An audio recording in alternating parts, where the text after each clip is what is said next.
This is Jamey, Boyum, and Longview in front of David Emerson. He's got food. Don't you have food? We do have food. Yeah, got a lot of food. The East Texas Food Bank has opened up a hub here in Longview. Of course, not yet. It's October, right? Mid-October, we'll be open to the public. Mid-October, so don't be pounding on the doors asking for food right away. But this is kind of like your grand opening, right? Yeah, we'll be having a couple events coming up this week, and then mid-October we'll officially open. So yeah, it's exciting. Good too. Okay, we're done. No, we're not done. There's a lot more details. This is the place here. This, I guess, is the waiting area. Yeah, this is the waiting area. This is where everyone will come in and they'll be greeted and met with some staff that are bilingual as well. So if there's a language barrier, we can address that. And they will be asked a few questions so we can determine the level of need and those type of things. And then, and if they come back a month later, then they actually have like a badge to where they can just kind of scan in, and we already know their information. But in this area, while they're waiting, there will also be other agency partners who are here. There may be someone here doing medical screening or dental screening or rental assistance, legal aid, all those type of things. And so they'll have all those people here that can provide them other services.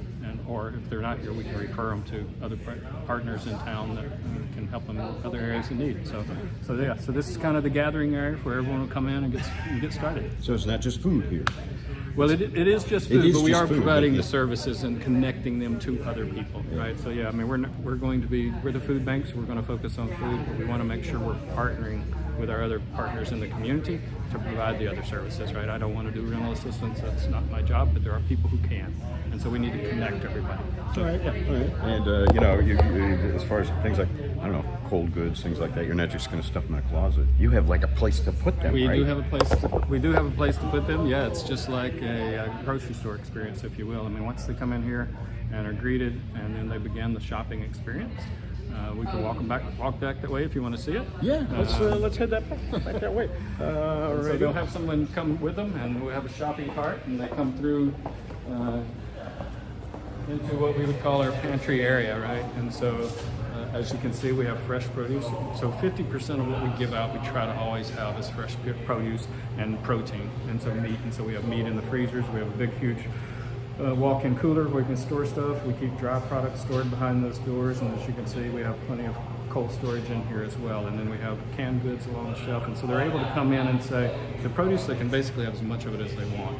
And then for the canned goods and the pasta and the rice and the meat, then based on the size of the family, you can have this much, right? And so so they have the shopping carts, and we walk them around and help them get their shopping carts, and then as that process is finished, we go back out and we'll actually take it out to their car and put it in their car for them, just like if they went to a grocery store. So, just like butchers or something. But people out there watching this right now maybe don't believe it because all I've seen is a white wall. Let's take a look. Yeah, okay, all right. So you got your dry goods here all set up. And it looks like quite a bit of produce over there. Yeah, let's walk around a little bit. Yeah, we have a lot of produce in here. So, and it changes, right? So the variety of what we have is dependent on what's available. So certainly seasonal products. We'll have watermelon. Sometimes we'll have tomatoes, but those tend to be a little more seasonal, so we don't always have it. We always try to have potatoes and onions and products like that, right? And as you can see, we have some variety of that today, right? And then of course, we always want to have fruit as well, and so we have a lot of grapes in here right now. Sometimes, again, it's watermelons, it's peaches, whatever's available to us or whatever we're available that's donated or that we purchase, right? So, okay, great, all right. And then, I guess cold storage over here, right? Yeah, so we have the coolers like this with the grapes in it, and there's some more just on the other side. So this is going to be full of meat, as you can see. So looks like we have some patties in there, some shrimp, and some fish. Yeah, so pretty good variety of product, right? So we're always trying to make sure we have protein, as I said earlier, available to everybody. And then just a variety of canned goods, pasta, rice, beans, all those type products. A lot of times we'll have shelf-stable milk. Sometimes we'll have fresh milk as well that's in the coolers. We'll have eggs, things like that in there as well. Which again, is what's available. And so, yeah, shelf-stable milk, canned peaches, and so on and so forth. Right. So, and they can kind of do the whole shopping experience, and then they go back out. And if they need to, meet with anyone else that they didn't have a chance to meet with before, then they can do that then. And again, we'll take it out to the car and help pack it up for them. So, All right. And then what's back here? Storage area? storage area. Yeah. So I mean, I'll show you this. Okay. Right here. Oh. So we have a large walk-in cooler. So we're able to store. That is large. Oh, it's large and heavy. Yeah. So obviously this will be a little more full since we're not open yet. But this allows us to have the product back here so that when we have staff and volunteers that as this starts to run low, they're able to replenish it so that we're never running out. So when somebody shows up, they know they're going to get food. Wow. And so yeah, so we have a large walk-in cooler. And then around the corner is just Now I know where to come if I'm outside too long. it's definitely cool Hang out in there. there. It's Very definitely cool in there. So Yes. yeah. All right. And then over here to this other side, we have our dry storage. It's basically small warehouse. And so it's You're very good at walking backwards. walking fast. I'm not as good. So yeah, so this is just kind of a dry storage area again, where our volunteers and our employees can come in and just keep restocking the shelves, right? And so we have that type product, and then through the back door we just have basically a full warehouse where we're storing pallets of food that we'll bring in here as we go forward. So, Gotcha. And yeah, back here, I guess you have bay doors or something, so you can just bring things we in. can load in, from the load out trucks. with our trucks. Yep, for sure. And this is also where they keep just random people. Just random people stay here. Y'all are all now in the interview. So, yeah, so this is just, as you can see, we have the roll-up doors where we can load and unload. And we will have a truck here that's up here all the time and be bringing in food from, obviously from the distribution center in Tyler, but and locally as well. And so, yeah, it'll just be a staging area for full pallets of food back here. Now, our food donations. It's not cool back here. No, it's not. We need to go back over there. Are food donations actually accepted here, or is that still going over to Tyler? No, they could be accepted here. Okay. Yeah. I mean, that's not a. We want to. If people want them donated in Longview, then we want to be able to receive them in Longview as well. That right? makes So a lot that of makes sense. Yeah. So yeah. Okay. Yeah, and we have partnerships with a lot of grocery stores, and so a lot of that food can come here as well. So, Okay. yeah. So I guess people, if they're in need, can just come on down here, talk to you guys, get signed up, a little bit of Yep. paperwork. Yep. Yes. Very little paperwork, but a little bit. And again, once they've done it once, they don't have to do it again. And so they'll just have a little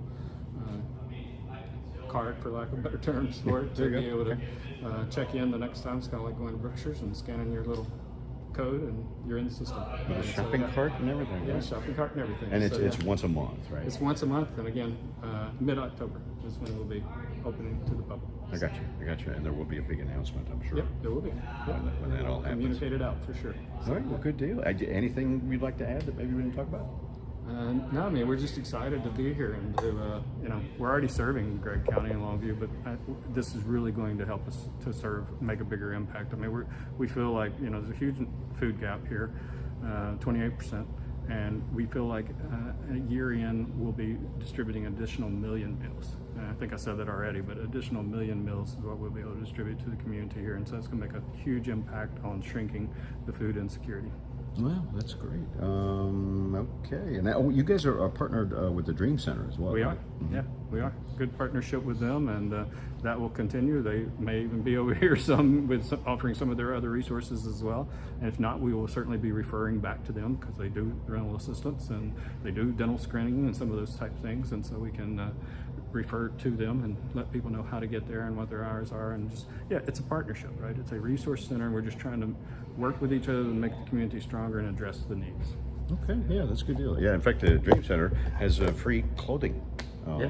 They take clothing donations, and they don't sell their clothes. They have a store. Right. They just they hang them up and Let people help. make it like a little store. Only you don't have to pay anything. Yeah, So it's very nice. They're great partners. We were able to help provide them the money for a walk-in freezer cooler last year. So yes, we have a great partnership with them. Okay, Good people do good work. good deal. So mid-October, this place opens up, and it will be full. And you will be can full. come on in the front. Don't come in the back door. They probably don't like that very much. And I don't think you get the garage door open, actually. So yeah, come on in the front and check it out. And it's located on Signal Hill Drive, which is very near the Loop and Estes Parkway in Longview.